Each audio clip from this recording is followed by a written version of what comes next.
దేవుని పరిశుద్ధ నామానికి మహిమ కలుగును గాక. పోయిన వారం మనం ఏ వాక్యం విన్నాం గుర్తుందా? ఏ వాక్యం విన్నాం?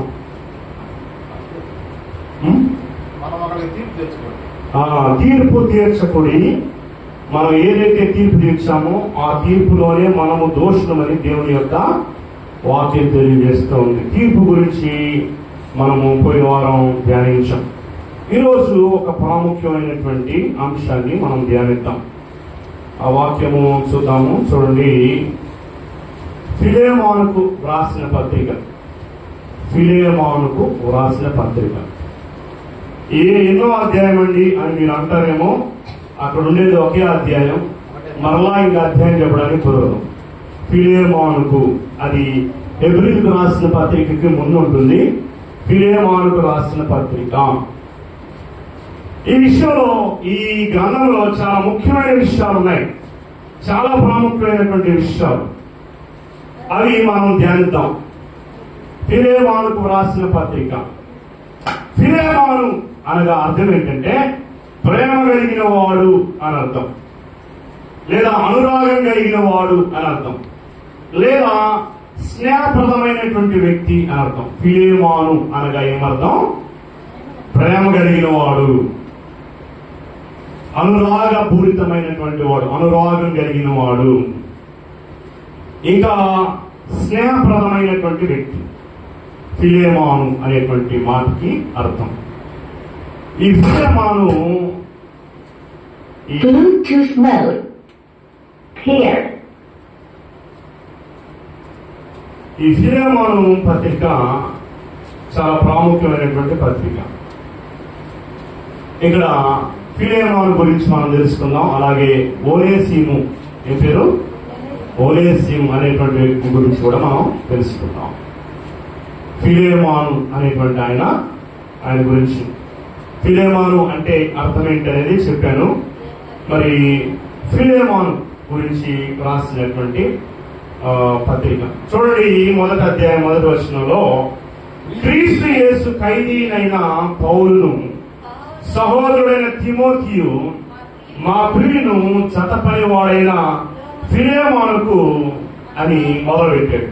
మొదటి వచనంలో మనం చూసినట్లయితే ఇక్కడ ఏం చెప్తాడంటే, క్రీస్తు యేసు ఖైదీనైన అనే మాట. ఖైదీ ఎప్పుడయ్యాడంటే ఆయన జైల్లో ఉన్నప్పుడు రాసిన ఈ పత్రిక. పౌలు గారిని తీసుకుని జైల్లో వేశారు సువార్త చెప్పినందుకు. అప్పుడు ఆయన ఈ పత్రిక రాశాడు. ఇక్కడ ఏమంటున్నాడంటే, ఆమె బాండెడ్ స్లేవియర్ ఆఫ్ జీసస్ క్రైస్ట్ అంటాడు. అంటే నేను బానిసని. ఏంటంట? బానిసని. ఎవరికి బానిసని అంటే క్రీస్తుకు బానిసని అంటాడు. అర్థమైందా? అందుకనే కొంతమంది పాటలు రాశారు. బందీనైపోయాను అనేటువంటి పాట ఒకటి. ఆ తర్వాత నీ బానిసనైన నన్ను అని అంటారు. అంటే ఇక ఆయనకే నేను దాసుని, ఆయనకే నేను సేవకుడిని, ఆయనకే దాసుని అనేటువంటి చెప్పేటువంటి సందర్భంలో ఈ మాటను ఉపయోగిస్తారు. అయితే ఆమె బాండెడ్ స్లేవియర్. బాండెడ్ అంటే బంధింపబడ్డాను, బంధకాల్లో ఉన్నాను అని అర్థం. బాండెడ్, బాండ్, బాండ్ బాండ్ అనేటువంటి పదం. బాండ్ 007, జేమ్స్ బాండ్ 007 అనే పదం. జేమ్స్ అంటే యాకోబు అని అర్థం. బాండ్ అంటే ఏంది అని నేను చూస్తే, బాండ్ అంటే బంధించబడిన వాడు అని. అంటే జేమ్స్ బాండ్ మూవీస్ ఎక్కువ చూసామండి ఆ రోజుల్లో. నేను చాలా ఇష్టం అనమాట. అడ్వెంచర్స్ ఎక్కువ ఉంటుంటాయి. James bond 007. అసలు జేమ్స్ అంటే ఏంటని చూస్తే యాకోబు, ఆయన జేమ్స్ అని ఆయన. బాండ్ అంటే ఎవరైనా చూస్తే కనపడలా, బైబుల్ లేదు. తర్వాత చూస్తే బాండ్ అని చూస్తే బంధింపబడిన వాడు, క్రీస్తు కొరకు బంధింపబడిన బాండెడ్. పౌలు గారు ఆ పదాన్ని వాడాడు. ఆమె బాండెడ్ స్లేవియర్ ఆఫ్ జీసస్ క్రైస్ట్. నేను క్రీస్తు కొరకు బందీనైపోయాను, ఆయన ఖైదీని అన్నాడు. జైల్లో ఉన్నప్పుడు రాసినటువంటి పత్రిక. జైల్లో ఉన్నప్పుడు రాసినటువంటి పత్రిక ఏమంటున్నాడంటే, క్రీస్తు యేసు ఖైదీ అయిన పౌలును, సహోదరుడైన తిమోతియును, మా ప్రియులను, జతపని వాడైన ఫిలెమోను. అంటే ఆయనతో పాటు పరిచయం చేశాడు ఈ ఫిలెమోను అనే ఆయన. ఫిలెమోను పత్రిక రాస్తున్నాడు. అర్థమైందా? ఇప్పుడు ఇక్కడ సింపుల్ గా మీకు ఒక విషయం చెప్తాను, జాగ్రత్తగా వినండి. అదేంటంటే ఈ ఫిలేమాను అనేటువంటి ఆయనకి ఎందుకు ఉత్తరం రాస్తున్నాడంటే, ఫిలేమాను ఇంట్లో ఒక ఆయన ఉన్నాడు, ఆయన పేరు ఓనేసియు. తిమోతి గారు అంటున్నారా? ఓనేసియు ఒక దొంగ. ఆ ఇంట్లో దొంగతనం చేశాడు. దొంగతనం చేస్తే తీసుకుని పౌలు గారు ఏ చెరసాల ఎత్తుకుంటున్నాడో ఆ చెరసాల తీసుకుని వేశారు ఆయన. ఇక పౌలు గారు ఊరుకుంటాడా? పౌలు గారు దేవుని వాక్యాన్ని చెప్పినప్పుడు ఈ దొంగ మారాడండి. స్తోత్రం చెప్పండి. హల్లెలూయా. పౌలు గారు వాక్యానికి ఈ ఓనేసియము రక్షింపబడ్డాడు. ఒకప్పుడు దొంగ ఏ ఇంట్లో దొంగతనం చేశాడంటే ఫిలేమోను ఇంట్లో దొంగతనం చేశాడు. దొంగతనం చేసినందుకు తీసుకెళ్ళి పౌలు గారు ఉన్న చెరసాల్లో వేస్తే పౌలు గారు వాక్యం మీద రక్షింపబడ్డాడు. అర్థమైందా? ఒకప్పుడు దొంగగా ఉన్నటువంటి వ్యక్తి. ఈ ఫిలేమోను కూడా పౌలు గారు వాక్యం చెప్తున్నప్పుడు రక్షింపబడినటువంటి వ్యక్తి. అప్పుడు ఆ ఒనేసిమును అడిగాడు, ఒనేసిము నువ్వు ఆడంటావు, ఏంటి అసలు సంగతి అంటే, నేను ఫిలేమోను అనేటువంటి వాళ్ళ ఇంట్లో ఉండేవాడిని, నేను వాళ్ళ ఇంట్లో దొంగతనం చేశాను, ఆయన ఎంతో ప్రేమ కలిగిన వాడు, ఆయన ఎంతో స్నేహపూరితమైనటువంటి వ్యక్తి, ఆయన ఎంతో అనురాగం కలిగినటువంటి వ్యక్తి, ఆయన అనేకుల్ని తన ఇంట్లో చేర్చుకుని దేవుని సువార్తను ప్రకటించేటువంటి వ్యక్తి. ఆ ఇంట్లో ఆయన నన్ను ఎంతగానో ప్రేమించి ఆ ఇంట్లో నన్ను చేర్చుకుంటే ఆ ఇంట్లోనే దొంగతనం చేశాను నేను.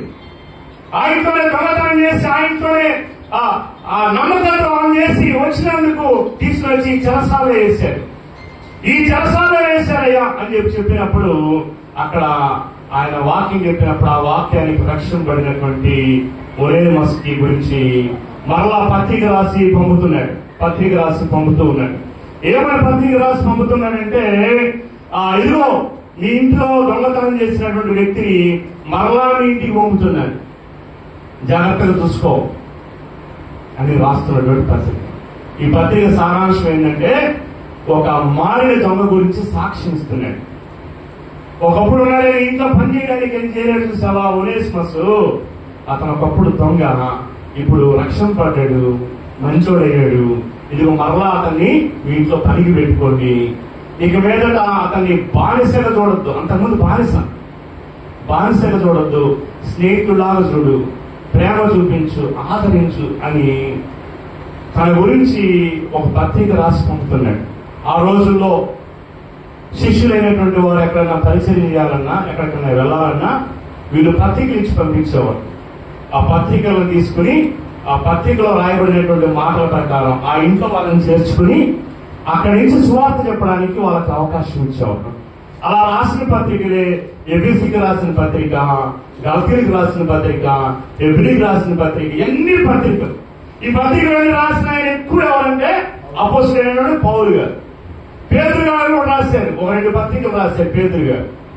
యోహాను గారు కూడా రాశారు, ఒక పత్రిక 3 పత్రికలు రాశారు. యోహా ఒక పత్రిక రాశాడు. అలాగే యోహాను గారు ప్రకటన గ్రంథం ఎన్ని రాశారు, కానీ వీటన్నింటి పత్రికలు అంటారు, అంటే లెటర్స్ అంటారు ఇంగ్లీష్ లో. అంటే ఒక్కో సంఘానికి రాసినటువంటి ఉత్తరాలే ఈ పత్రికలు, లెటర్స్ అంటారు వీటిని. అయితే ఇక్కడ అందరికి రాశాడు, కానీ ఇక్కడ రాసినటువంటి పత్రికల్లో ప్రత్యేకంగా కొంతమంది వ్యక్తులు రాసిన పత్రికల్లో ఇదో పత్రిక. తిమోతికి రాసిన పత్రిక రాశాడు, తిమోతికి రాసిన పత్రిక, తీతుకు రాసిన పత్రిక. అలాగే ఇక్కడ చూస్తే ఫిలేమోనుకు రాసిన పత్రిక. ఈ ఫిలేమోనుకు ఎందుకు రాశాడయ్యా అంటే చెప్పాను మీకు బ్యాక్గ్రౌండ్. ఎందుకు రాశాడు? ఒనేసిమస్ గురించి. ఒనేసిమస్ ఎవరంటే ఒక దొంగ, ఒక బానిస. ఏ ఇంట్లో అయితే పనిచేసి, ఏ ఇంట్లో అయితే చేర్చుకున్నాడు ఆ ఇంట్లోనే నమ్మక ద్రోహం చేసి దొంగతనం చేసినటువంటి వ్యక్తి. పౌలు గారి సువార్త ద్వారా రక్షింపబడినటువంటి ఒనేసిమస్ గురించి. అయితే ఇక్కడ చూడండి, ఈ ఫిలేమోనులో ఉన్నటువంటి లక్షణాలను చూద్దాం. చూడండి ఫిలేమోను గురించి లక్షణాలు. 4వ వచనం, నీ ప్రేమను గురించి ఎవరి గురించి చెప్పాలంటే ముందు ప్రేమ గురించి చెప్పాలి. నీలో ఎంత ప్రేమ ఉంది దేవుని గురించి, ఎదుటి వారి గురించి నీలో ఎంత ప్రేమ ఉంది, ఇది చాలా ప్రాముఖ్యం. ఇలా అంటున్నాడు, నీ ప్రేమను గూర్చి ప్రభువైన యేసు ఎడలను సమస్త పరిశుద్ధుల ఎదటను నీకు కలిగిన విశ్వాసమును గూర్చి నేను విని నా ప్రార్థన యందు నీ నిమిత్తం విజ్ఞాపన చేయించు ఎల్లప్పుడూ నా దేవునికి కృతజ్ఞతాస్తుతులు చెల్లించుచు క్రీస్తును బట్టి మీ యందు ప్రతి శ్రేష్టమైన వరము విషయమై నీవు అనుభవపూర్వకంగా ఎరుగుట వలన ఇతరులు నీ విశ్వాసమందు పాలువారగుట అనుడని కార్యసాకారి కావాలని వేడుకొనుచున్నాను. ఇక్కడ ఏమంటున్నాడు? ప్రభువైన యేసు ఎడల నీకున్న ప్రేమ, అలాగే తోటి వారి గురించినటువంటి నీ ప్రేమ, రెండు విషయాల్లో ప్రభు చెప్పాడు. అలాగే ఏమని? నీ దేవుని నువ్వు ప్రేమించాలి, నీ ఎదుటి వారిని ప్రేమించాలి. కొత్త నిబంధనలో ఈ రెండు దేవుడు ఇచ్చినటువంటి ఆజ్ఞలు. నీ దేవుని నువ్వు ప్రేమించాలి, నీ ఎదుటున్నటువంటి సహోదరుని నువ్వు ప్రేమించాలి. ఈ రెండు విషయాలను ఇక్కడ కోట్ చేస్తూ అంటున్నాడు, దేవుని ఎలా నీకున్న ప్రేమని నేను ఎరుగుదును, అలాగే సమస్త పరిశుద్ధుల ఎదుట నీకున్నటువంటి ప్రేమని నేను ఎరుగుదును. నీ నిమిత్తము విజ్ఞాపన చేయొచ్చు, ఎల్లప్పుడూ దేవునికి కృతజ్ఞతాస్తుతులు చెల్లిస్తున్నా. ఎందుకంటే నువ్వెంతో ప్రేమ కలిగిన వాడివి, ఎంతో స్నేహం కలిగిన వాడివి. నీ గురించి నేను కనుక్కున్నాను, నేను తెలుసుకోగలను అని ఇంకా అంటున్నాడు. ఇప్పుడు మనలో ఉండాల్సినటువంటి విషయాలు అవి. అంతేకాకుండా చూడండి, ఇక్కడ ప్రాముఖ్యమైన విషయం, ఇతరులు నీ విశ్వాసమందు పాలువారగుట అనున్నది కార్యకారి కావాలని వేడుకొనుచున్నాను. అంటే మనలో ఉన్న విశ్వాసం ద్వారా అనేకులు దేవుని దగ్గరికి రావాలి. అతనిలో ఉన్న విశ్వాసము అనేకుల్ని దేవుని దగ్గరికి చేర్చింది. అలాగా నువ్వు ఉండాలని నేను వేడుకొంచున్నాను. చూడు, ఇక్కడ మళ్ళీ ఇంకో విషయం చెప్తున్నాడు. మూడవ విషయం, మొట్టమొదటిది అతనిలో ఉన్న లక్షణం, రెండవది ఇతరుల గురించి అతనికి ఉన్నటువంటి ప్రేమ. మూడవది చూస్తే చూడండి, పరిశుద్ధ హృదయములు మూలముగా నీ మూలముగా విశ్రాంతి పొందినందున నీ ప్రేమను బట్టి నాకు విశేషమైన ఆనందము ఆదరణ కలిగింది. ఫర్ ఎగ్జాంపుల్, ఇప్పుడు ఏమైనా పాస్ గారు అనుకోండి, ఎవరు? పౌలు గారు. ఫిలేమాను ఒక విశ్వాసం, లేదంటే ఒక సహోదరుడు అనుకోండి. ఇప్పుడు పౌలు గారు ఎంతో ఆనందపడతా రాస్తున్నాడు ఇతని గురించి. ఏమనంట? నీలో ఉన్న ప్రేమ, నీలో ఉన్న సహనము, నీలో ఉన్న ఓర్పు చూసి ఎలా ఉన్నాడంట ఆయన? విశేషమైన ఆనందము ఆదరణ కలిగిందండి. ఎవరికి? పాస్టర్ గారికి ఆ సహోదరుడి మీద లేదా ఆ సంఘ సభ్యుడి మీద విశేషమైన ఆనందం అంట. ఎందుకు? సంతోష ఆనందం కలుగుతుందంటే ఎవరు చూసి? ఫిలేమోను చూసి. అంటే అతనిలో అంత ప్రేమ ఉంది, ఎదుటి వారి మీద అంత ప్రేమ ఉంది, దేవుని మీద అంత ప్రేమ ఉంది, ఎదుటి వారిని కనికరించే విషయంలో, వాళ్ళని ఆదరించే విషయంలో అంత. ఇంకా అంతేకాదు, పరిశుద్ధ హృదయాలు నీ మూలంగా విశ్రాంతి పొందినందున, ఏదంట? విశ్రాంతి పొందినందున. అంతలో ఉన్న లక్షణాలు చూడండి. ఇప్పుడు ఒక మాట చూద్దాం. చూడండి, 2 కొరింథీ 8వ అధ్యాయం 4వ వచనం. 2 కొరింథీ 8వ అధ్యాయం 4వ వచనం. ఈ కృప విషయంలోను పరిశుద్ధుల కొరకైన పరిచర్యలో పాలు పొంది విషయం, అంటే పరిశుద్ధుల అవసరతలు ఉంటాయి. వాటిల్లో నువ్వు చేసేటువంటి ఆ యొక్క విషయంలో మనపూర్వకంగా మమ్మల్ని వేడుకొనుచు వారు తమ సామర్థ్యము కొలదే కాక సామర్థ్యము కంటే ఎక్కువగా తమంతట తామే ఇచ్చిరని మీకు సాక్ష్యమిచ్చుచున్నాను. ఇక్కడ చూడండి, ప్రారంభంలో మనం చదివితే ఆ మాట ప్రారంభంలో ఏమనుంది? కృప విషయంలోను పరిశుద్ధుల కొరకైన పరిచర్యలో పాలు పొందు విషయంలో అంటే ఎవరైతే సహాయంలో ఉన్నారో, ఎవరైతే అక్కరలో ఉన్నారో, సంఘం యొక్క అవసరతలు ఏవైతే ఉన్నాయో, సేవకుల యొక్క అవసరతలు ఏవైతే ఉన్నాయో వాటి విషయంలో వాళ్ళు ఎలా ఉన్నారంటే వాళ్ళు, అమ్మ ఇక్కడ రికార్డ్ అవుతుంది మీరు గోజీ గారికి, ఎలా ఉన్నారంటే వాళ్ళు తమ సామర్థ్యానికి మించి చేశారంట. మనమేమంటాం, మనకే తినడానికి మళ్ళీ వాడికాడ పెడతాం మనం అంట. ఎవరైనా బంధువులు చుట్టాలు వస్తున్నారనుకో, ఎందుకు చెప్పే వాళ్ళకి మనం ఉన్నామని ఊరిలేమని చెప్పచ్చుదా? కొంతమంది అలా చెప్తాడు. ఇంకా కొంతమంది ఏం చెప్తారు తెలుసా, ఫోన్ ఎత్తగాక వాడు ఒంగోలు వచ్చాడంట, ఫోన్ ఎత్తామంటే ఇంటికి వస్తాడు, 3 రోజులు ఉంటాడు. మనం ఏడా మనకే లేదు, ఏడా వాడికేమో మనం పోషిస్తాం. వాడు ఎప్పుడు ఫోన్ చేసినా డబ్బులు అడుగుతుంటాడు, వాడు ఫోన్ ఎత్తకూడదు. మనకే తినడానికి లేదు, మళ్ళీ వాళ్ళకి మనం ఏడ చేస్తున్నాం. ఇక్కడ మనం చదివిన కొరింథీ సంఘాల గురించి వాళ్ళు ఎలాంటి వారంటే తమ సామర్థ్యానికి మించి చేశారంట. పౌలు గారు అంటున్నారు వారి సామర్థ్యానికి మించి చేశారు.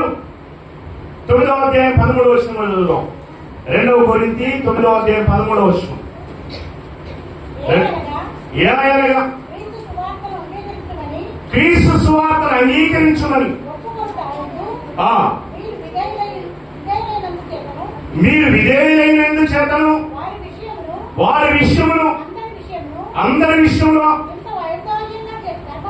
ఇంత ఔదార్యముగా ధర్మము చేసి అందుచేతను ఈ పరిచర్య మూలముగా మీ యోగ్యత కనబడినందున వారు దేవుని మహిమపరుస్తున్నారు. మరియు మీ ఎడల దేవుడు కనపరిచిన అత్యధికమైన కృపను చూసి వారు మీ నిమిత్తమై ప్రార్థన చేయొచ్చు, మిమ్మల్ని చూడవాలని ఎక్కువ కోరిక వారై ఉన్నారు. స్తోత్రం చెప్పండి. హల్లెలూయా. పరిశుద్ధుల గురించినటువంటి ఔదార్యం విషయంలో వాళ్ళు ఎక్కువగా ఉన్నారంటారు. ఇప్పుడు చదివిన వాక్యంలో ఏమనుంది? 9వ అధ్యాయం 13వ వచనంలో ప్రత్యేకమైన లక్షణం ఏం కనపడుతుంది? చూడండి, వాక్యం చెప్తుంది. 9వ అధ్యాయం 13వ వచనంలో ప్రాముఖ్యమైన అంశాలు ఏం కనపడుతుంది? విధేయులైనందున, ఇంకా ఔదార్యం కలిగిన వారై ఉన్నందున, ధర్మం చేసే విషయంలో కానీ అక్కడ వాళ్ళ యోగ్యత కనబడిందంట. ఏంటా యోగ్యత అంటే ఔదార్యం, ఎదుటి వారికి సహాయం చేసేటువంటి యోగ్యత. పరిచర్య విషయం, సహాయం చేసే విషయం. ఇంకో మాటలు చూద్దాం. ఫిలిప్పీ 1:5. ఫిలిప్పీ 1:5 క్లియర్ గా స్పష్టంగా చదవండి. నేను తీయట్లేదు ఇక్కడ, మీరు చెప్పిందే నేను చదవాలి. సమస్త పరిశుద్ధుల ఎడలను మీకు కలిగి ఉన్న విశ్వాసమును గూర్చి నేను విని నా ప్రార్థన యందు మీ నిమిత్తము విజ్ఞాపన చేయొచ్చు, ఎల్లప్పుడూ నా దేవునికి కృతజ్ఞతాస్తుతులు చెల్లించుచున్నాను. చూడండి ఇక్కడ ఎంత అద్భుతమైన మాట. వాళ్ళలో ఉన్నటువంటి ఆ లక్షణాలు అంటే సహవాసం విషయం, ఎదుటివారిని సహాయం చేసే విషయం, ప్రోత్సహించే విషయం, ఎంత ఔదార్యం కలిగిన వారు ఉన్నారు. వాళ్ళ యోగ్యత లేనప్పటికీ వాళ్ళు యోగ్యతని మించి చేశారు అంటాడు పౌలు గారు. అంటాడు వాళ్ళ యొక్క పేరు జీవగ్రంథంలో రాయబడి ఉన్నాయి. దేవుడు రాసుకుంటున్నాడు వాళ్ళ గురించి. రేపటి రోజున వాళ్ళకి గొప్ప బహుమానం ఉంటది అని రాస్తాం. మనం ఏం చేయకపోతే ఏముండదు. అర్థమైందా? దేవుడు అంత గొప్ప ఏర్పాటు వాళ్ళ విషయంలో చేసినట్లుగా మనం చూస్తాం. మరి అలాంటి వాడై ఉన్నాడు, అలాంటి సాధ తీర్చే విషయంలో, సహాయం చేసే విషయంలో. చూడండి ఇక్కడ 7వ వచనంలో చూస్తే విశ్రాంతి పొందినందున, అంటే అనేక మంది విశ్వాసులకి లేదా సావకులు విశ్రాంతి ఇచ్చే విషయంలో ఉన్నారంట. విశ్రాంతి ఇచ్చే విషయంలో రోమీయులకు రాసిన పత్రిక 15వ అధ్యాయం 32వ వచనం. Romans chapter 15 verse 32. రోమా 15:32. రోమా 15:32. సహోదరులారా, నేను యూదయలోనున్న అవిధేయుల చేతిలో నుండి తప్పింపబడి యెరూషలేములో చేయవలసి ఉన్న ఈ పరిచర్య పరిశుద్ధులకు ప్రీతికరమగునట్లు నేను దేవుని యొక్క చిత్తం వలన సంతోషముతో మీ యొద్దకు వచ్చి మీతో కలిసి విశ్రాంతి పొందినట్లు మీరు నా కొరకు దేవునికి చేయు ప్రార్థన యందు నాతో కలిసి పోరాడవలెనని మన ప్రభువైన యేసుక్రీస్తును బట్టి ఆత్మవలని ప్రేమను బట్టి మిమ్మల్ని బతిమాలుకొనుచున్నాను. ఏ విషయంలో అంట?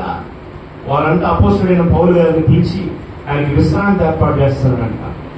అయ్యా, నువ్వు తిరిగి సేవ చేసి వచ్చావు, కొంచెం రెస్ట్ తీసుకో, మా ఇంట్లో పడుకోయినా, నీకేం కావాలి, ఆహారం కావాలి, ఏం కావాలి అని చూసుకునే విషయం, విశ్రాంతి ఇచ్చే విషయం, తప్పిపోయినటువంటి వారిని సంఘంలోకి చేరదీసి వారికి సహాయం చేసే విషయంలో, వాళ్ళు విశ్రాంతి ఇచ్చే విషయంలో అద్భుతంగా ఉన్నారంట రోమా సంఘం.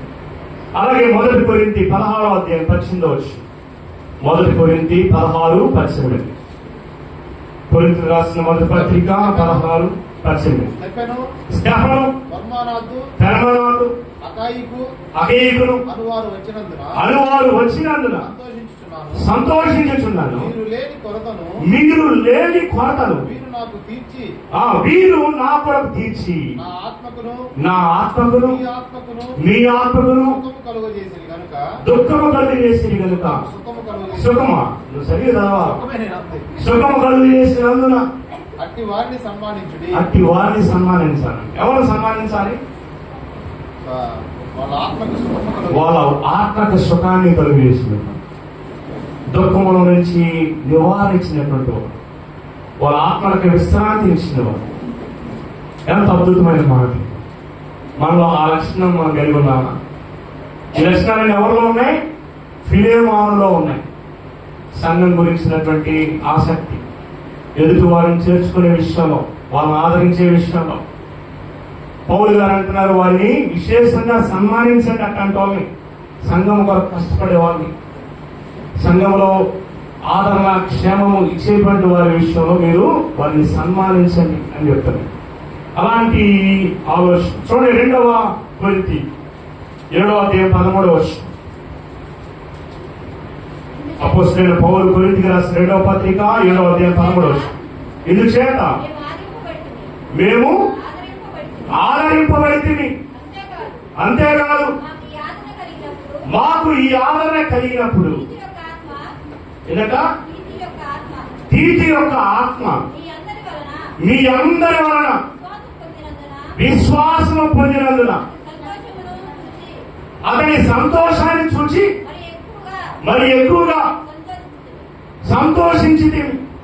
అంటే తీతు ఆదరణ పొందాడంట ఆ సంఘంలో. పౌలు గారు తీతును అక్కడ పంపిస్తారంట. తీతుని వాళ్ళు ఆదరించారంట, ప్రేమగా తీసుకున్నారంట, ఆదరణ పొందారు. ఎంత అద్భుతమైన మాట! అలాగే తిమోతికి రాసిన 2వ పత్రిక 1వ అధ్యాయం 16వ వచనం నుండి 18వ వచనం వరకు పెద్దలు చదవండి. ప్రభు ఒనేసిఫోరు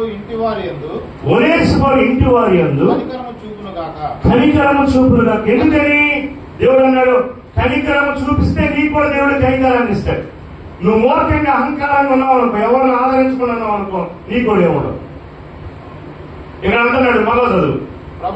ప్రభు ఒనేసిఫోరు ఇంటి వారి యందు కనికరము చూపునుగాక. అతడు రోమాకు వచ్చినప్పుడు నా సంఖ్యలను గురించి సిగ్గుపడక శ్రద్ధగా నన్ను వెతికి కనుగొని అనేక పర్యాయాలు ఆదరించాను. ఏమండి, ఈ రోజు పాస్టర్ గారు ఏదైనా అవసరంలో ఉన్నారనుకోండి, ఏదైనా సువార్థికులు అవసరంలో ఉన్నారనుకో, అమ్మో లేకపోతే మన డబ్బులు అడుగుతున్నారని పారిపోయే వాళ్ళు ఉంటారు. ఎవరి జనవరి 1 వస్తుంది, భోజనాలు పెట్టుకోవాలి సంఘంలో, అందరం పిలిచి భోజనాలు పెట్టాలన్నాం అనుకో, అటు పోతే మళ్ళీ నేను ఎప్పుడు అట్లా అడగలేదు, చెప్తున్నా మామూలుగా సహజంగా ఉండే పరిస్థితి చెప్తున్నా. వాళ్ళు ఎవరితే డబ్బులు అడుగుతారేమోనని పారిపోయే వాళ్ళు ఉంటారు. కానీ ఏదైనా తెలుసా, ఎవరైనా ఒరేసుకోరంట. ఆయన పౌలు గారు ఎక్కడ ఉన్నాడు, ఏ జైల్లో ఉన్నాడో ఎతికారంట.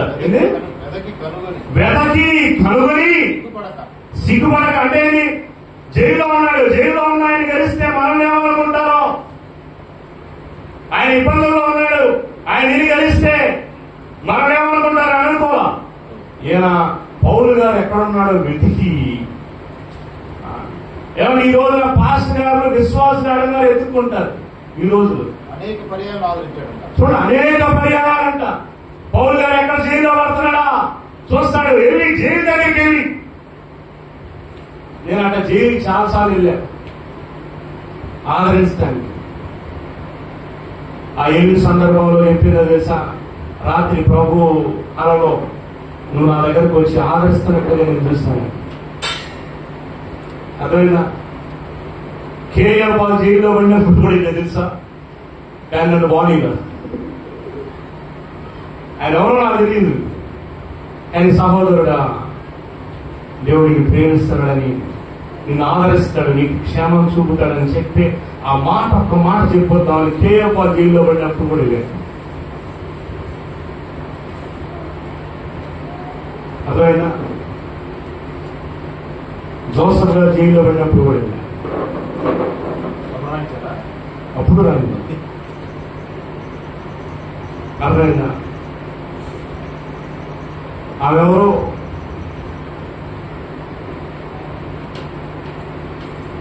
గంజాయి కేసులో పడితే అప్పుడు కూడా ఆదరించాలండి. నాకేం అవసరం చెప్పండి. దేవుడు అంటాడు, నేను చాలాసార్లు ఉంటిని, మీరు నన్ను ఆదరించారు. ప్రభు నేను ఎప్పుడు చాలాసార్లు ఉన్నావు. ఇదిగో ఈయన సహోదరులు ఎవరికి చేసినా నాకు చేసిన. నేను దిగంబరుడై ఉంటిని, మీరు నాకు వస్త్రాలు ఇచ్చారు. నేను తప్పికొని ఉంటిని, మీరు నాకు దాహం తీర్చారు. నేను ఆకలి కొని ఉంటిని, మీరు నాకు ఆకలి తీర్చారు. ప్రభా నువ్వు ఎప్పుడు తప్పికొని నేను చూడలేదు. ప్రభా నువ్వు ఎప్పుడు ఆకలి కొని నేను చూడలేదు. ప్రభా నువ్వు ఎప్పుడు దిగంబరుడుగా ఉన్నాయా. ప్రభా నువ్వు ఎప్పుడు చేయలేదు ఉన్నావు. ఈ నా సహోదరుడు ఎవరికి చేసినా నాకు చేసిన. అప్పుడు అంటాడు, లోకం పుట్టినది మొదలుకొని తండ్రి మీ కొరకు ఏర్పాటు చేసిన ఆ పర్వత రాజ్యానికి మీరు వారసులు అవుతారు. రండి, ఇదిగో స్వతంత్రించుకోండి దేవుని రాజ్యాన్ని అంటాడు. ఎడమవైపు ఉన్న వాళ్ళని చూసి అంటాడు, ఏమని? శపించబడిన వాళ్ళారా నా యుద్ధ నుండి తొలగిపోవుడి. నేను దప్పికొని ఉన్నాను, మీరు నాకు దాహానికి ఆకలి కొని ఉన్నాను, నాకు ఆకలి తీర్చాను. దిగంబరుడై ఉన్నాను, ఎవరు నాకు వస్త్రానికి లేదు. శపించబడిన వారు మీకును మీ తండ్రి అయిన అపవాదికి సిద్ధపరిచిన ఆ నరకాగ్నిలోనికి వెళ్ళుడి అంటాడు. అప్పుడు అంటారు, అయ్యా నువ్వు ఎప్పుడు అంటే, ఇదిగో ఈ నా సహోదరులో మీరు ఏ ఒక్కరికి చేయలేదు కనుక మీరు నాకు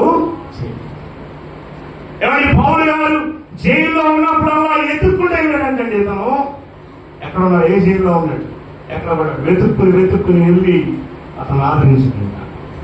జైల్లో ఉన్న వాళ్ళ పరిస్థితి ఏదో తెలుసా? జైల్లో ఉన్న వాళ్ళ పరిస్థితి తెలుసా? రీసెంట్ గా మా శిష్యుడు ఒక ఆయన జైల్లోకి అర్థమైందా? అందరూ చాలా మంది వెళ్ళారు. మటర్ కేసులో ఉన్నది కూడా వెళ్ళారు. ఈరోజు సేవ చేస్తున్నారు. వాళ్ళు మాటలు చేసి తిరుగుతున్న వాళ్ళకి సువార్త చెప్పే వాళ్ళు, ఆ వాక్యాన్ని వీళ్ళు రక్షింపబడి బాప్తిసం పొంది ఈరోజు సేవ చేస్తున్న వాళ్ళు ఉన్నారు. మటర్ కేసులో ఉన్నవాళ్ళు అర్థమైందా? అలాగే రీసెంట్ గా ఒక ఆయన మా శిష్యుడు బైబిల్ కాలేజీలో స్టూడెంట్, ఆయన తీసుకెళ్ళి జైలు చేశాడు. అడిగి ఎలా ఉంటుందండి అది అన్నా. ఏముండదండి, వాళ్ళు ఏదో శిక్షించడం పట్టడం ఏం చేయగానే తీసుకెళ్ళి 4 గోడల మధ్య చేస్తారు. అటు ఇటు దిగి చూడాలి ఉండదంట. ఏముండదంట. ఏ కోసం 4 గంటలు చెప్తారు. టార్చర్ అంటారు, టార్చర్ అంటారు. నేను సాధారణ బయటకు వచ్చి పని చేస్తా ఉండాలి. అన్నం ఎన్ని గంటలు పెడతారు తెలుసా? 5 గంటలకు 6 గంటలు పెడతారు సాయంత్రం. మరి 7-8 నెలల ఆకలి అవుతుంట, లోపలంతా కడుపులో ఆకలి ఆకలి.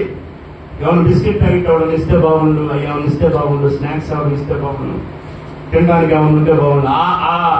ఆహారమే ఉప్పు కారం ఉండమంటాయి, రుచిగా ఉండమంట. ఎవరన్నా బిర్యానీ తెచ్చిస్తే బాగుండు, రుచిగా ఉండే పదార్థాలు తెచ్చిస్తే బాగుండు. ఆయన జైల్లో ఉండే వాళ్ళు వస్తుంటారు. అదే మనమేం జైలుకి పోయి మనం ఎందుకు పోతాం? మనం బాగోదు.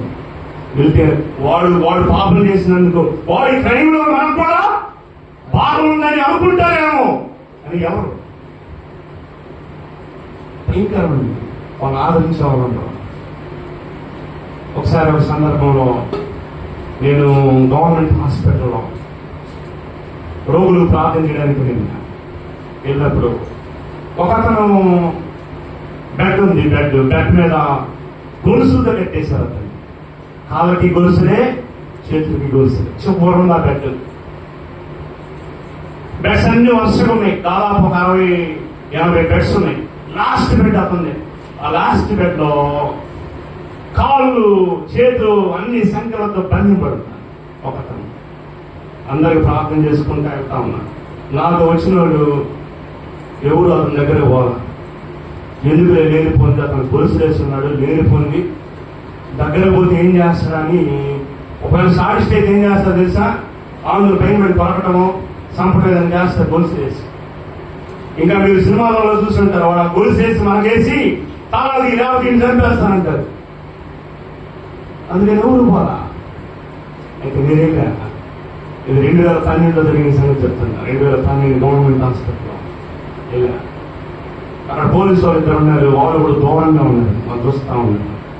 నేను దగ్గరికి వెళ్ళాను. సోదరుడు, నేను నీకోసం ప్రార్థన చేస్తా. యేసయ్య నిన్ను ప్రేమిస్తున్నాడు, దేవుడు నిన్ను ప్రేమిస్తుంది. ఎందుకు వచ్చావు ఈ జైలుకి? అసలు ఎవరి? నేను నీకోసం ప్రార్థన చేస్తాను. ఆ వ్యక్తి బోరు నేడుస్తూ ఉన్నాడు. నన్ను చూడటానికి నా ఇంట్లో ఎవరు రాలేదు, నన్ను చూడటానికి నా సహోదరులు ఎవరు రాలేదు అన్నాడు. పాస్టర్ గారు, నేను అప్పుడు సంఘం కూడా లేదు. అప్పుడు నేను బాగలేని వాళ్ళకి ప్రార్థన చేస్తే తిరుగుతూ ఉండే రోజులు, సువార్త చెప్తా తిరిగే రోజులు. ఈ మదర్ తెరెసా కాలనీలో కూడా అప్పట్లో వచ్చి మైకులు పెట్టి ప్రార్థన చేసేటువంటి రోజులు. గుడిసెలో దీపాలు పెట్టుకుని ఉండేవాళ్ళు. అప్పట్లో వచ్చినప్పుడు కుక్కలు పెద్ద పెద్ద గోల చేసి మమ్మల్ని తెగనీయకుండా, యవనస్తులు వచ్చినాడికి కుక్కలు గోల శక్తాలన్నీ బయటకు వచ్చినాయి. గుడిసెలో ఉన్న చిన్న చిన్న దీపాలు ఉన్నాయి అందరిలో. ఇంట్లో వెళ్ళి ప్రార్థన చేయటం, తీరాలు బయటికి రావడం, ఇంట్లో వెళ్ళి ప్రార్థన చేయటం, తీరాలు బయటికి రావడం, గోల. అలాంటి సందర్భం ఆ రోజుల్లో అలా తిరుగుతూ ఉండేవాడిని. దేవుని సువార్త చెప్పుకుంటా ప్రార్థన చేస్తాను, సువార్తికులు పనిచేశాను. ఆయన అన్నాడు, పాస్టర్ గారు నా కోసం ఎవరు రాలేదు, మా ఇంట్లో వాళ్ళు కూడా నన్ను పట్టించుకోలేదు. ఏమైంది అసలు ఎవరు నువ్వు అంటే, నేను కూడా పాస్టర్ని అని. ఏమైంది అని అడిగితే అప్పుడు ఆయన చెప్పాడు, నేను బైబుల్ ట్రైనింగ్ ముగించుకుని ఇంటికి వచ్చాను. ఇంటికి రాగానే ఇంట్లో వాళ్ళు తగాలు పెట్టుకున్నాను. మా భార్య వాళ్ళ అమ్మ అంటే ఈయనకు అత్త, మా అత్త ఇద్దరు తగాలు పెట్టుకున్నారు. నేను బైబిల్ ట్రైనింగ్ ముగించుకున్నప్పుడే వచ్చాను. అయితే ఆ తగాలలో మాట్లాడుతూ ఉండేగా నేను వాళ్ళని ఆగండి అంటున్నారు. వాళ్ళిద్దరు అరుచుకుంటారు, తనుకుంటా తగాలు పెట్టుకుంటా ఉన్నారు. ఆ సమయంలో నాకు కోపం వచ్చేసింది. వాళ్ళు ఆగమంటే ఆగట్లేదు. వాళ్ళు అలా వచ్చినప్పుడు ఆంధ్ర నెట్టేశాను. నెడితే ఆయన ఆంధ్ర పోయి అక్కడ ఉన్నటువంటి ఒక గొంతుకి ఇనప గొంతు గుర్తుకొని అక్కడ చచ్చిపోయింది. తీసుకుని వచ్చినాను జైల్లో. దేవుని సేవ చేద్దామని ఎంతో ఆసక్తిగా వచ్చాను పాస్టర్ గారు. వచ్చిన తనకి ఇంట్లో దెబ్బకి, వాళ్ళు చేసిన ఆకృతి దెబ్బకి ఒక్కసారిగా అలా నెట్టే నా ముసలాం అవడం వల్ల ఇల్లు దాన్ని గుర్తుకుని చచ్చిపోయింది. నన్ను తీసుకుని జైల్లో పెట్టాను. మా అత్తను అలా చేసినందుకు ఇంటెన్షనల్ గా, అంటే ఉద్దేశపూర్వకంగా నేను కావాలని చేశానని ఎవరు నా దగ్గరికి, కానీ అది పొరపాటుగా జరిగింది పాస్టర్ గారు. అది ఏడ్చాడు. అప్పుడు నేను ఆయన్ని పట్టుకుని నెత్తిన చేయబెట్టి కమిడి భుజాన్ని తట్టి దగ్గర తీసుకుని ప్రార్థన చేసి వచ్చి బయటకు. ఎందుకు తెలుసా? అట్లా ఆదరించే వాళ్ళు ఈ రోజున నేను టీవీ చూస్తాను, టీవీలో ప్రోగ్రామ్ జరుగుతూ ఉంది. ఒక పాస్టర్ గారంట, ఆ ఒకతే భార్య, భర్త చనిపోయాడు, పిల్లలు కూడా, కొడుకు కోడలు కూడా చనిపోయాడు, భర్త చనిపోయాడు, ఆ ఒక్కతే ఉంది కుటుంబం ఇంట్లో. అర్ధరాత్రి సడన్ గా హార్ట్ స్ట్రోక్ వచ్చిందండి. హార్ట్ స్ట్రోక్ పిల్లలు ఆడిపోతుందంట, పట్టుకులాడుతూ ఉందంట. తెల్లారి ఉదయం వాళ్ళ తమ్ముడు వచ్చాడంట చూడటానికి వస్తే వచ్చి తీసుకెళ్ళాడంట హాస్పిటల్కి. తీసుకెళ్ళిన తర్వాత హాస్పిటల్ చూపిస్తే 3 వాల్స్ బ్లాక్ అయిపోయినాయి అమ్మా, నువ్వు చనిపోతా ఉన్నారంట. హాస్పిటల్కి డబ్బులు పెట్టాలంటే లక్షల్లో పెట్టాలి అని చెప్పాడంట. సరే ఏం చేస్తారని చెప్పి ఇంటికి వచ్చిందంట. బంధువులు ఎవరు లేరు, కానీ చుట్టుపక్కల ఉన్నటువంటి వాళ్ళు ఏం చేశారు, చుట్టుపక్కల ఉన్న వాళ్ళంతా టిఫిన్ తెప్పించేవాళ్ళు ఒకళ్ళు, అన్నం పెట్టేవాళ్ళు ఒకళ్ళు, పోషించారంట. నా బంధువులు నన్ను పట్టించుకోలేదు, నా రక్త సంబంధికులు నన్ను పట్టించుకోలేదు, ఇంటి పక్కల చుట్టుపక్కల ఉన్నవాళ్ళు నేను ఆకలిగా ఉంటే నాకు ఆహారం పెట్టారు, నేను దప్పికొని ఉంటే నాకు దాహానికి ఇచ్చారు, నేను చనిపోయే పరిస్థితుల్లో ఉంటే నన్ను కాపాడారు. నా బంధువులు కాదు, నా రక్త సంబంధికులు కాదు, నా చుట్టుపక్కల ఉన్నటువంటి వాళ్ళు, వాళ్ళని నన్ను ప్రోత్సహించారు. ఆ తర్వాత ఒక పాస్టర్ గారి దగ్గరికి వెళ్ళాను, ఒక సంఘానికి వెళ్ళాను. మా తమ్ముడు ఒక చర్చికి వెళ్తుంటాడు, ఆ చర్చి పాస్టర్ గారిని తీసుకొని ప్రార్థన చేయించాడు. ఇక ఆ పాస్టర్ గారి దగ్గరుండి నాకు హార్ట్ ఆపరేషన్ చేయించాడు. ఆ తర్వాత ఇప్పుడు నేను సంఘానికి వెళ్తున్నాను. ఈ రోజు నేను ఎంత ఆనందంగా ఉన్నాను. అంతకు ముందు ఆ ముఖానికి ఇప్పుడున్న ముఖానికి ఎంత తేడా ఉందో. ఆ రోజే ఎవరు పట్టించుకోకపోతే ఆమె ఇప్పుడు చచ్చిపోయింది, ఒక ఆత్మ నశించిపోయింది. ఆ చుట్టుపక్కల ఉన్నటువంటి పొరుగు వాళ్ళంతా ఎవరు దేవుని బిడ్డలు ఆదరించారంట, క్షేమాలు చూపారంట. చనిపోయే పరిస్థితుల్లో ఉంటే ఆహారం, ఆకలి అయితే అన్నం పెట్టారు, బంధువులు పెట్టలేదు, కానీ ఆ చుట్టుపక్కల వాళ్ళు ప్రోత్సహించారు. నేను బలాన్ని తెచ్చుకున్నాను, ఇక పనికి వెళ్ళాను, పని చేసుకుని కష్టపడ్డాను. దేవుని పరిచర్యలో ఇప్పుడు నమ్మకంగా ఒక సంఘంలో ఉంటున్నాను. ఎంత సాక్ష్యం అండి. కనుక మనం ఆదరించే వాళ్ళగా ఉండాలి. వాకింగ్ చెప్తుంది, ఫిలేమాను అనేటువంటి వ్యక్తి ఇలా ఆదరించేటువంటి వ్యక్తి అంట. అయితే ఇక్కడ ఒరేపాలు అనేటువంటి వ్యక్తి అపుసైన పౌలు గారు ఎక్కడ జైల్లో పడ్డాడా, ఎక్కడ బంధకాల్లో బంధింపబడ్డా వెతికి కనుక్కుని వెళ్ళి అతను ఆదరించినటువంటి వ్యక్తి. అలాంటి వ్యక్తి అని మనం చూస్తున్నాం. అలాంటి సాక్ష్యం మనము కలిగి ఉండాల్సిందిగా దేవుడు కోరుతూ ఉన్నాడు. చదువు ఆ మాట చదువు. 2వ తిమోతి 1వ అధ్యాయం 16వ వచనం నుండి 18వ వచనం వరకు. ప్రభువు ఒనేసిఫోరు ఇంటివారి యందు కనికరం చూపును గాక. ప్రభువు ఒనేసిఫోరు యొక్క కుటుంబానికి కనికరం చూపును గాక. అతడు రోమాకు వచ్చినప్పుడు నా సంఖ్యల గురించి సిగ్గుపడక శ్రద్ధగా నన్ను వెతికి కనుగొని అనేక పర్యాయములు ఆదరించాను. మరియు అతడు ఎఫెసులో ఎంతగా ఉపచారం చేశాడో, నాకు ఎంత ఉపకారం చేశాడో అది నీవు బాగుగా ఎరుగుదు. ఆ దినమందు అతడు ప్రభువు వలన కనికరం పొందినట్లు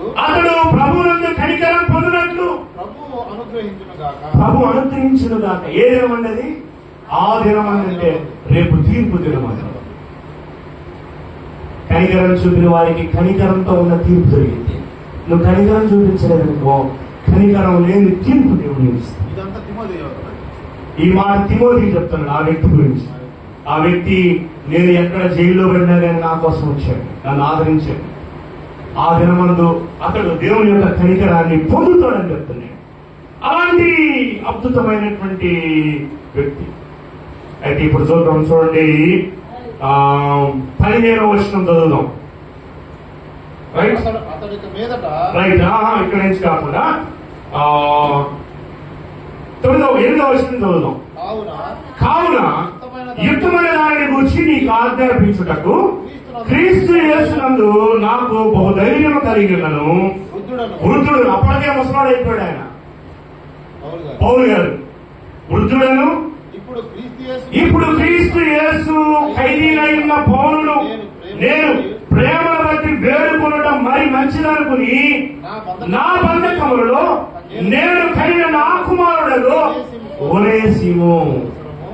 ఎందుకంటే బంధకాలు అంటే జైల్లో ఉన్నప్పుడు స్వార్థ ద్వారా కలిగినటువంటి నా కుమారుడైన ఒనేసిము. ఏమంటే అసలు అలా చెప్పడం అవసరమా చెప్పండి? కొడుకు అవుతాడా? ఏమండి అవసరమా చెప్పండి? అపోస్తలుడైన పౌలు గారు తిమోతి గురించి కూడా ఇదే మాట అంటాడు, నా కుమారుడైన తిమోతి అనేటువంటి మాట.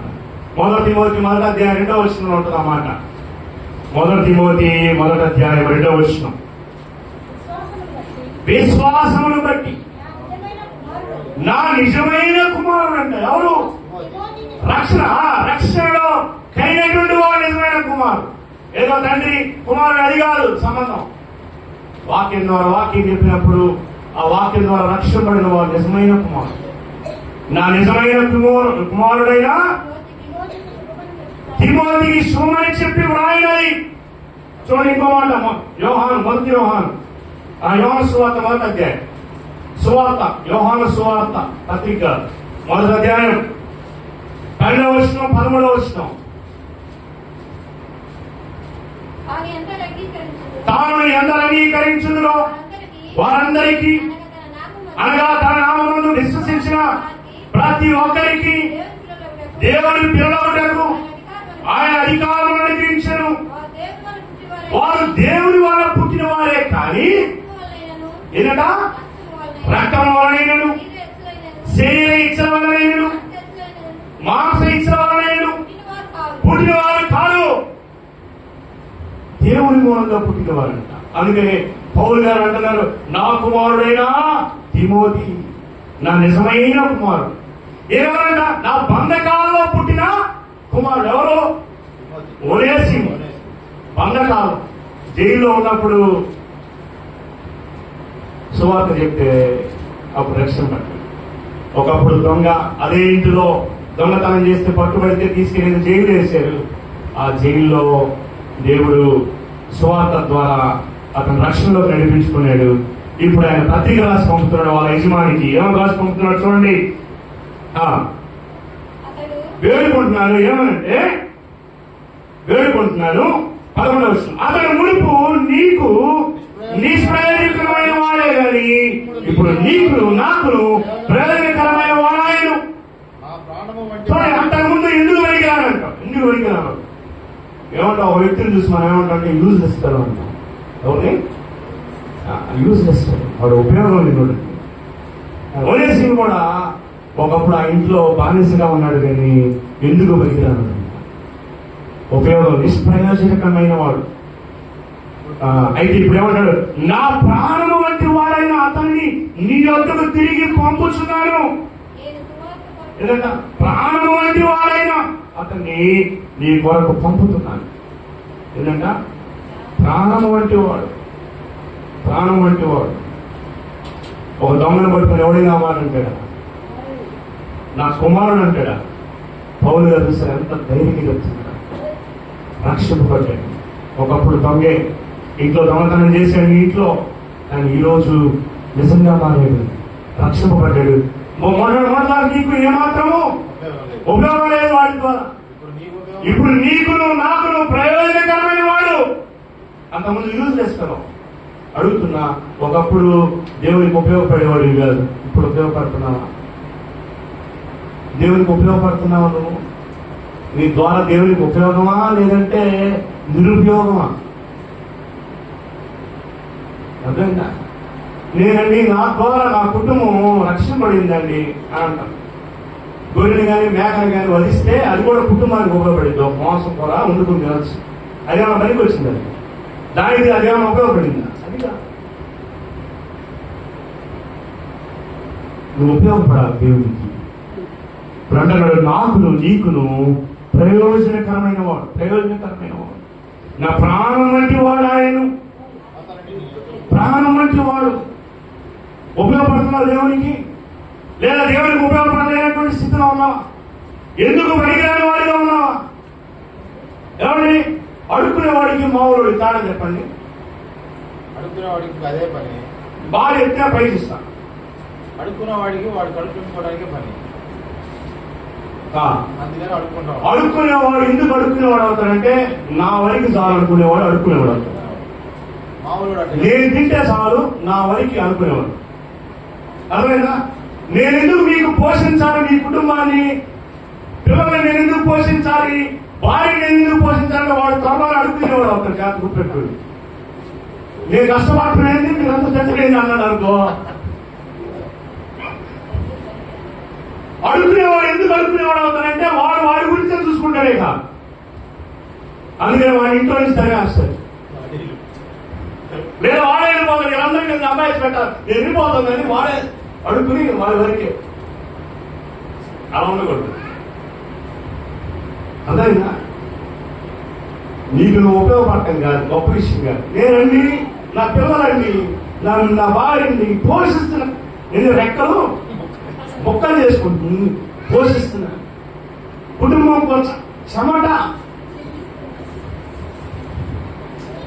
దేవుడు సర్వలోకానికి ఉపయోగపడాలని అనుకుంటే నువ్వు ఇంకా ఏడే ఉన్నావు. ఇంకా అడుగునేవాడు ఆడున్నాడు, ఇంకా వాడు ఇంకా కింద ఉన్నాడు. వాడికంటే నువ్వు వాళ్ళ అయ్యేవు.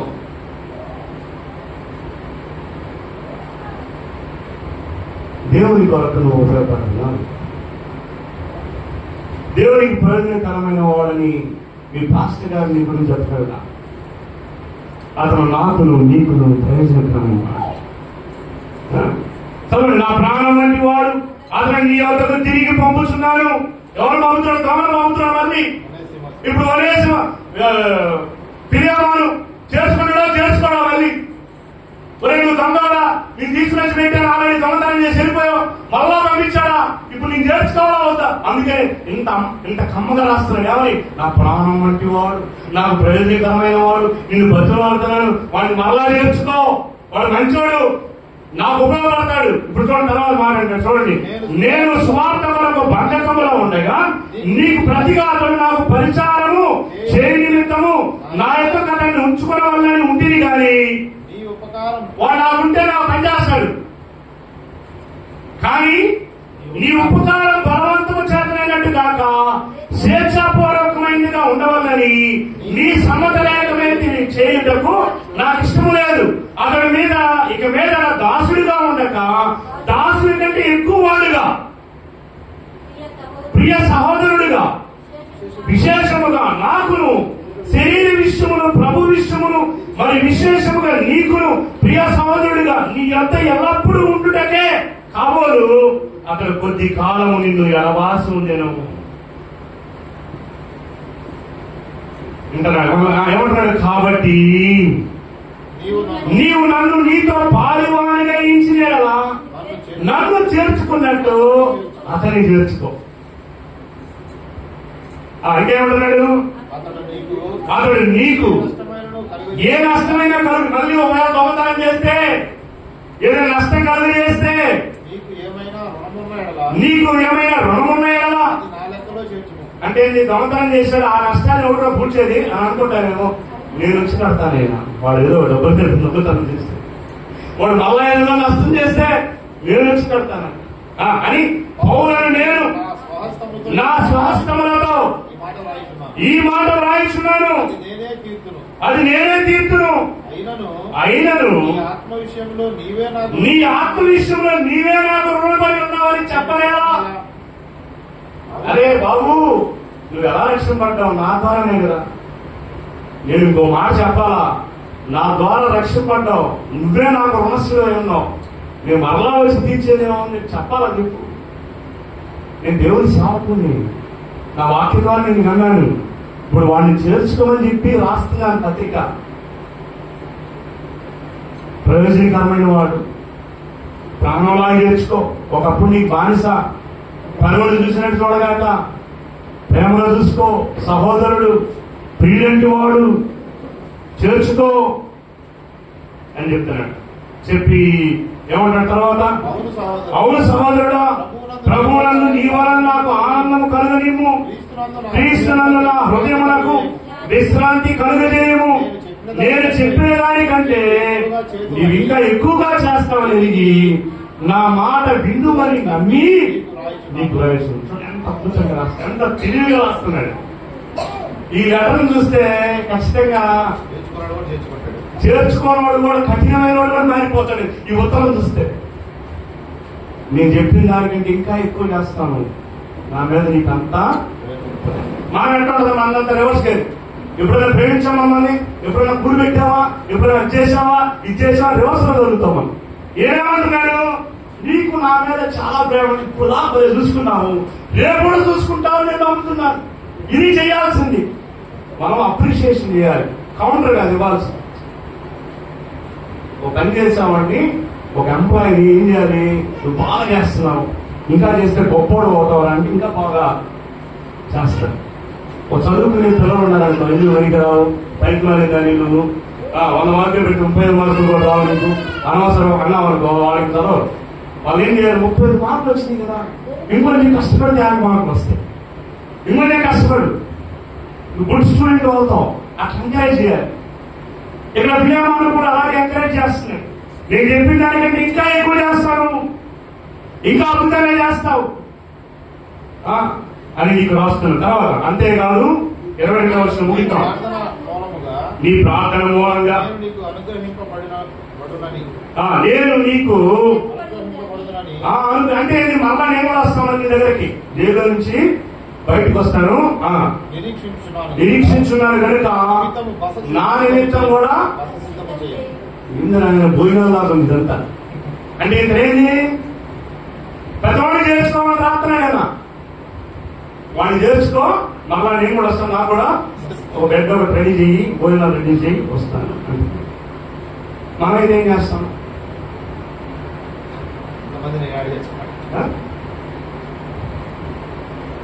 నేను మొన్న సాక్ష్యం విన్నా.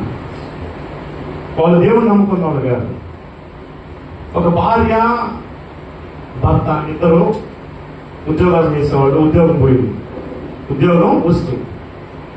వాళ్ళు కట్టే ట్యాక్స్ ఎంత తెలుసా, వాళ్ళు కట్టే ట్యాక్సే సంవత్సరానికి 5-6 లక్షలు కడతారు. ట్యాక్సే 6 లక్షలు ట్యాక్స్ సంవత్సరానికి. వాళ్ళ కోట్లో వస్తుంది ఇన్కమ్. అలాంటి వాళ్ళకి ఒక్కసారిగా ఉద్యోగం కాస్త పోయింది. అలాంటి వాళ్ళు వీళ్ళు ఎక్కడ చేరారంటే కూతురు ఇంట్లో చేరారు. అంటే అతనికి అత్తవారిల్లు, కూతురికి తల్లిలో వీళ్ళు ఆ ఇంట్లో చేరారు. అర్థమైందా? మామయ్య అంటున్నాడంట, మామయ్య ఎందుకు అతను ఏదో పని చేసుకోవచ్చు కదా, బిల్లు రాసిందే కదా, అయితే బిల్లు రాసిస్తారు కదా, ఏదైనా గడ్డి కొట్టు పెట్టుకోమని టీ కొట్టు, ఎందుకు మా ఆయన వాడు మమ్మల్ని తింటున్నారు? ఇది సొంత కూతుర్ని, సొంత అల్లుడిని, సొంత మనవడే చూసుకోవడానికి ఇంట్లో ఉన్నవాళ్ళే ఏమంటున్నారు, ఏదో పనికి పోవచ్చు కదా, హోటల్లోకి వెళ్ళి స్టీవార్డుగా పని చేయొచ్చు కదా, కోట్లు సంపాదించిన ప్రపంచ దేశాలు తిరిగిన వ్యక్తిని ఏమంటున్నాడు, కూతురుని అల్లుడిని బట్టి. అదే అతను తన ఫ్రెండ్ దగ్గరికి వాళ్ళు అన్నిడు ఇతను మళ్ళీ పాస్టర్ గారు మళ్ళీ ఆ మాట అన్న వ్యక్తి, మీ బాడీ మీరు ఇంట్లో ఉండి కూర్చుని ఎంత అంటే మాకు ఎట్టాయడా నెల ఎంతో మంది ఇవ్వండి. పాస్టర్ గారు మళ్ళీ ఇప్పుడు అతను ఏం చేశాడంటే, అతను వాళ్ళ స్నేహితుల దగ్గరికి వెళ్ళాడు. అతను అన్యుడు. ఇప్పుడు ఉద్యోగం ఊస్తాయి దాదాపు సంవత్సరం నుంచి పోషిస్తా ఉన్నాడు. ఒక అన్యుడు దేవుని బిడ్డలు ఆడున్నారు, దేవుని బిడ్డలు ఏ కారణంలో ఉన్నారు, అన్యులు ఏ కారణంలో ఉన్నారు.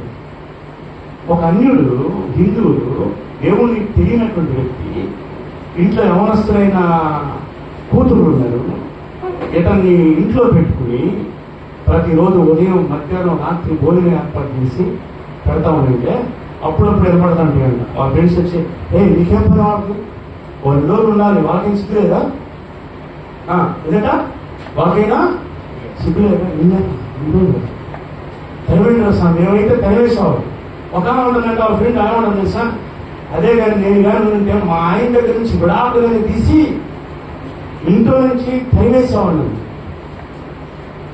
చూసారా, దేవుడు నమ్మిన బిడ్డలు ఇప్పుడు మాటలు. ఆమె కూడా చర్చికి వెళ్ళామా, అన్ని ఎలా ఉండదు. సంవత్సరం నుంచి ఇంట్లో పెట్టుకుని పోషిస్తుంది. కొంచెం భరిస్తానికి కూడా మనము ఒక పూట ఫస్ట్ ఏంటంట, ఫస్ట్ రాగానే ఫస్ట్ చికెన్ అంట, తర్వాత కోడిగుడ్డు అంట, తర్వాత పప్పు అంట, తర్వాత పసరు అంట, తర్వాత భార్య భర్త ఏదో కనుక్కుంటారండి, అంటే అక్కయ్య నిండిపోతాడు. అదే ఫస్ట్ రోజేమో చికెన్, తర్వాత రోజేమో కొడుగుట్టు, తర్వాత రోజేమో పప్పు, తర్వాత పచ్చడి, లాస్ట్కి ఇంకెళ్ళేటట్టు లేడు అని భార్య భర్త ఇద్దరు కనుక్కుంటున్నాం. అనుకుని అడిగి ఎవరికి అన్నం పెట్టుకుని ఉంటారు. అప్పుడు మీరే ఇబ్బందుల్లో ఉన్నారు, మీరే కష్టాల్లో నేను వస్తాం. సో ఒనేసిము గురించి మనం తెలుసుకున్నాం, ఫిలెమోను గురించి మనం తెలుసుకున్నాం. అలాంటి అద్భుత సాక్ష్యాలు కలిగి మనం ప్రేమ కలిగి మనం సాధనాలుగా దేవుని కొరకు సాధనాలుగా మనం ఉండాలని ప్రభు తెలియజేస్తున్నారు. తల ఉంచుదాం, ప్రార్థన చేద్దాం. దేవా, ఫిలెమోను వలె ప్రేమ కలిగిన వాడు, స్నేహపూరితమైనటువంటి వ్యక్తి, అనురాగం కలిగిన వాడు, అనేకుల్ని ఆదరించిన వ్యక్తి, ఆ ఇంట్లోనే ఆదరించిన పుణ్యానికి దొంగతనం చేసి జైలుకి వెళ్ళి ఆ జైల్లో పౌలు గారి ద్వారా రక్షింపబడి మరలా ఆ ఇంటి యజమానుడి దగ్గరికి మరలా పంపించబడుతున్న వ్యక్తి జీవితాన్ని మేము చూసాం. ఫిలెమోను జీవితం చూసాం. యజమానుడు, ఆ కుటుంబానికి యజమానుడు ఫిలెమోను, ఇంట్లో పనివాడు ఒనేసిము. సాక్ష్యం చెప్తున్నాడు, మునుపు నాకును నీకును ప్రయోజనకరమైన వాడు కాడు, ఇప్పుడు నాకును నీకును ప్రయోజనకరమైన వాడు, నా ప్రాణం వంటి వాడు, నా బంధకాల్లోకైనా నా కుమారుడు, ఎంత ప్రేమ కలిగిన వాడు. ఒకప్పుడు ఎందుకు పనికిరాని వాడు, ఇప్పుడు నీకును నాకును ప్రయోజనకరమైన వాడు. ఇప్పుడు సహోదరి, దేవుని కొరకు నువ్వు ప్రయోజనకరంగా ఉన్నావా లేదా? ఎదుటి వాళ్ళకు ఉపయోగపడే వ్యక్తిగా ఉన్నావా లేదా? పరీక్ష చేసుకో. ఫిలెమోను వలె ఎదుటి వారిని ఆదరించేటువంటి ఆలోచన కలిగిన వాడువా, లేదంటే నాకేం పని, నేను ఎందుకు చూడాలి అనేటువంటి ఆలోచన కలిగిన వాడు? పరీక్ష చేసుకో, తీర్మానం చేసుకో. దేవుడు నీతో మాట్లాడుతూ ఉండగా ఈ ఫిలెమోను పత్రిక ద్వారా దేవుడు నీతో మాట్లాడుతూ ఉండగా వారు సామర్థ్యానికి మించి చేసే కొరింథీ వాడు బంధకాలు వెతికి మరి నన్ను కనుగొని నన్ను ఆదరించాయి చెప్పబడిన మాట. దేవుని యొక్క వాక్యం విన్నాం. ప్రభువా, నన్ను పనికొచ్చే సాధనంగా వాడుకున్నాయన, నేను నీకు ప్రయోజనకరంగా లేనయ్యా, ప్రయోజనకరంగా నన్ను మార్చుకో, నన్ను పనికొచ్చే పాత్రగా వాడుకోనైనా ఈ సన్నిధిలో నన్ను జ్ఞాపకం చేసుకున్నాయన. ఎదుటి వారిని ఆదరించేవాడిగా నన్ను దీవించు, నన్ను ఆశీర్వదించండి. ఎదుటి వారి రక్షణ కొరకు నన్ను సాధనంగా వాడుకోమని ప్రార్థన చేసుకున్నాం. పరిశుద్ధుడా, ప్రేమ కలిగిన తండ్రి, ఈరోజు మాకు ఇచ్చిన ఈ వాక్యాన్ని బట్టి నీకు వందనాలు. ఈ వాక్యం ద్వారా మేము పురిగొల్పబడ్డామని నమ్ముతున్నాం. నైనా నీ సంఘం కొరకు, నీ బిడ్డల కొరకు మేము ఒక సాధనాలుగా ఉండాలి, అనేకులకు ఉపయోగపడాలి, ప్రయోజనకరంగా ఉండాలి, ఎదుటి వారిని ఆదరించాలి, ప్రేమ చూపించాలి. నాయనా, కనికరం చూపించు. నేను కనికరం చూపిస్తే నాయనా మాకు కూడా మీరు కనికరాన్ని చూపిస్తారు. ఆ విషయాన్ని మేము గ్రహించి ఆ వాక్య ప్రకారం మేము జీవించడానికి సహాయం చేయించమని పెట్టబడిన వాక్యం మా అందరి జీవితాల్లో నూతనంగా ఫలింపులో తీసుకురండి. ఈ వాక్యాన్ని ఎవరైతే విన్నారో వారిని దీవించండి, ఆశ్రయించండి. వారి జీవితాల్లో ఒక ఇదిగో ఫిలెమోను లాగా, ఒక ఒనేసిము వలె ఆయన వారు దేవుని బిడ్డగా మార్చబడడానికి సహాయం దయచి ఆయన మీకే వందనాలు స్తోత్రాలు. దీవించండి, ఆశ్రయించండి. మీ కనికరాన్ని మా మీద కుమరించండి. యేసు నామములో అడిగి పొందిన నామమున తండ్రి, ఆమేన్. అలాగే ప్రార్థనలో